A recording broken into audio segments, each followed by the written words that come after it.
nós aqui no canal. Nesse momento, eu quero também compartilhar com vocês uma informação que chega das Nações Unidas, dizendo o seguinte: Ucrânia e Rússia duelam na Assembleia Geral da ONU após ataques com mísseis em Kiev e outras cidades.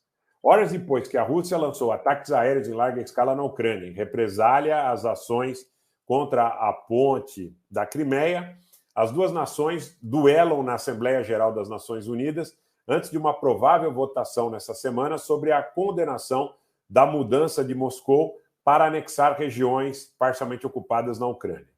Na segunda-feira, a reação do público resumiu os resultados iniciais. O embaixador da Ucrânia na ONU e o delegado da Rússia duelaram durante a Assembleia.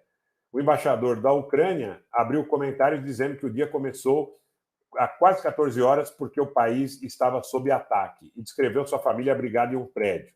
Minha família imediata está em um prédio residencial sob ataque em um abrigo antibombas, porque não há eletricidade. O embaixador da Rússia disse que viu um cinismo perigoso na sala com os países se unindo a Moscou e zombou das nações que acusaram seu país de violar a carta ao invadir a Ucrânia. Isso segundo relatos da BBC, da CNN, da Deutsche Welle, que nós, naturalmente, tomamos com um certo grau de restrição em função da sua habitual parcialidade em relação a retratar as coisas como são retratadas na Casa Branca ou em Londres. Esse é o ponto.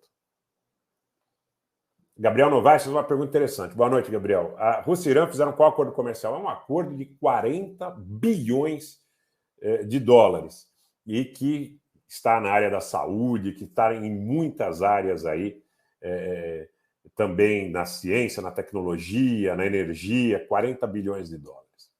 A gente pode dissecar isso numa live de uma forma um pouco mais clara. O Bois novamente aqui nos prestigiando, agradeço.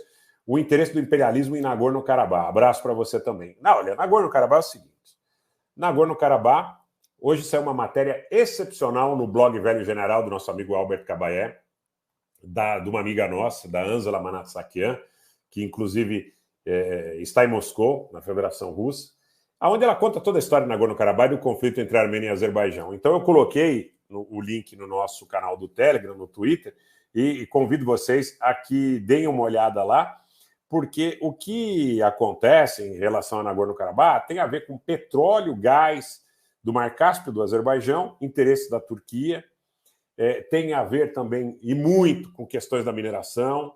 A própria Associação Nacional Armênia dos Estados Unidos demonstrou, seja bem-vindo, Levi Queiroz, ao clube de membros, o interesse da Anglo-Asian, da mineradora, e que vendeu, inclusive, papéis de áreas que foram cedidas pelos armênios aos azeris em 9 de novembro de 2020, num acordo muito estranho, né?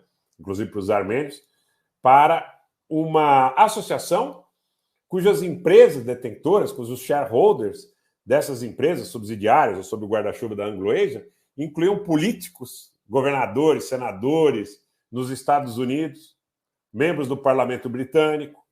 É isso que é o globalismo, né? O globalismo não é o Maduro.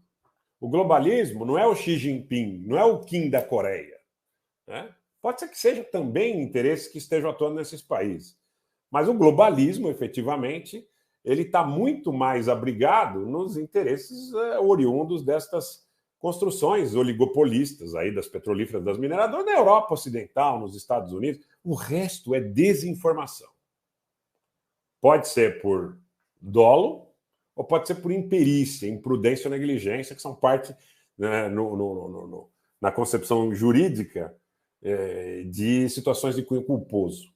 Ou seja, não fizeram porque tinham deliberada má intenção, mas porque não tinham capacidade de fazer diferente. Essa análise sobre o que é o globalismo, eu não discordo que haja, mas o que é o globalismo? Globalismo, meu amigo, não é a aliança do Irã com o Maduro.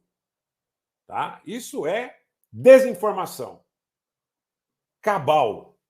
É a mesma coisa que tentar colocar ONGs, organizações de ditos pensadores, think tanks e tudo mais, que atuam para dividir a sociedade com pautas de um identitarismo divisionista e diversionista, sob o guarda-chuva do comunismo. É muito simples essa definição. Muito simplista. Então, eu não acredito nesse tipo de construção. Tá? Não acredito porque conheço, porque convivi muitos anos na iniciativa privada, inclusive negociando com oligopólios. Esse é o ponto fundamental. O resto é corrupção de narrativa, diversionismo, política do punguista, meter a mão no teu bolso e mandar e gritar pega ladrão. Ponto. Gostem ou não? A verdade é essa.